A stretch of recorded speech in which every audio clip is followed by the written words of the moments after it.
সকলকে শুভ সকাল। Reuse life in a shell চ্যানেলে তোমাদের আবার ওয়েলকাম। অনেক দিন ধরেই আমরা এখানে হায়দ্রাবাদে ইলিশ মাছের খোঁজ করছিলাম। ফাইনালি আমাদের বাড়ির কাছে আমরা পেয়ে গেছি। তো আজকে ভাবলাম কেননা এই রেসিপিটা আমরা কিভাবে বানাই সেটা তোমাদের সাথে শেয়ার করি। তো আমরা এখানে নিয়ে নিয়েছিলাম 1 কেজির একটা ইলিশ মাছ আর তার সাথে কিছু চিংড়ি মাছ। তো চলো দেখে নেওয়া যাক রেসিপিটা। Reuse life in a shell আজকে আমরা বানাতে চলেছি সরষে ইলিশ। তো আমরা অনেকদিন ধরে এখানে ভাবছিলাম যে সরষে ইলিশ খাবো। তো অনেকদিন পর খোঁজ পাওয়ার পর আমরা ইলিশ মাছ নিয়ে এসেছি। তো আমাদের প্রায় 1 কিলোর মতন এটা রয়েছে। তো আজকে আমরা কয়েকটা পিসই বানাবো, সরষে ঝোল বা ভাজা করে খাওয়াবো। তো আমাদের দুজনের জন্য এনাফ 4-5 পিসের মতন বানাবো। মাছটা একটা জায়গায় নিয়ে নিচ্ছি নুন হলুদটা মাখানোর জন্য।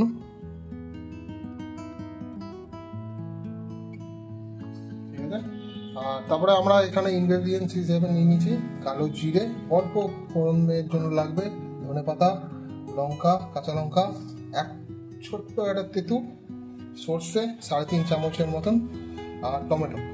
আর এখানে পুরো মশলাগুলোর মধ্যে আমাদের এখানে সামান্য কাশ্মীরি মির্চটা লাগবে, আর হলুদ আর নুন। তো আমরা হলুদটা নিয়ে নেব।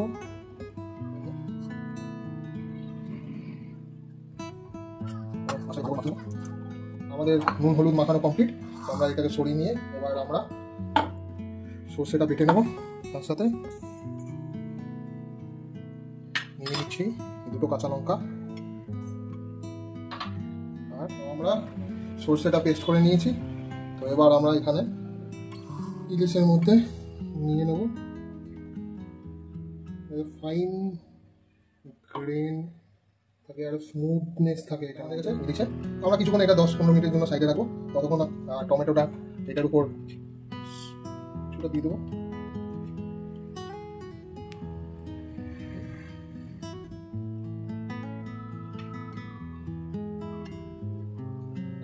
সাইডে রেখে দিয়ে এবার আমরা গ্যাসটা অন করে নেবো। আমরা এটা প্রেসার কুকারে বানাবো। আপনারা স্টিলের বাটিতেও করতে পারেন, যেটা ভেপে।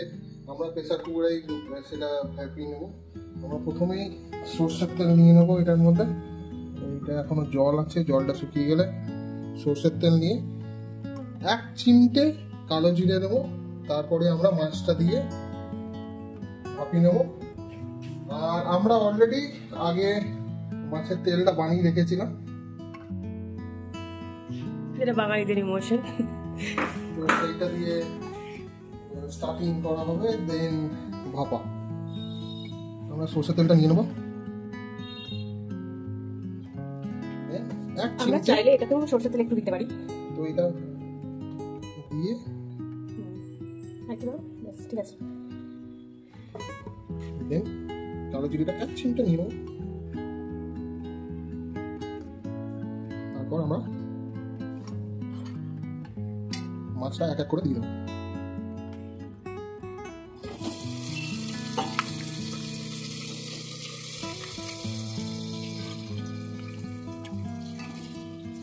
গ্যাসটা কিন্তু স্লোতেই থাকবে।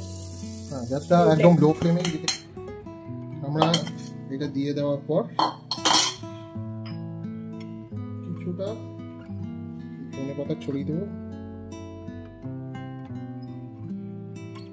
আর একটা কাঁচা লঙ্কা মাঝখান দিয়ে কেটে দিয়ে দেবো, জাস্ট পেশেন্সটার জন্য।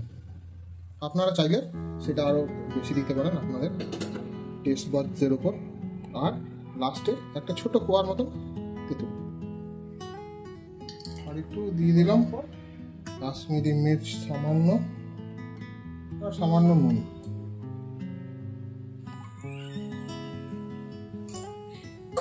তারপর আমরা এটা ফাইনালি কালার। এবার এটা ঢেকে দেব। এটা হালকা মিক্স করে দেন আমরা প্রেসার কুকারের ঢাকনাটা লাগিয়ে নেব। এটি হাই ফ্লেমে এটা কমপ্লিট হয়ে গেছে। তো এবার আমরা খুলে দেখে নেব। খুব সুন্দর টেক্সচারটা এসছে। আমরা ফাইনাল গার্নিশিং এর জন্য ধনেপাতা ছড়িয়ে দেবো।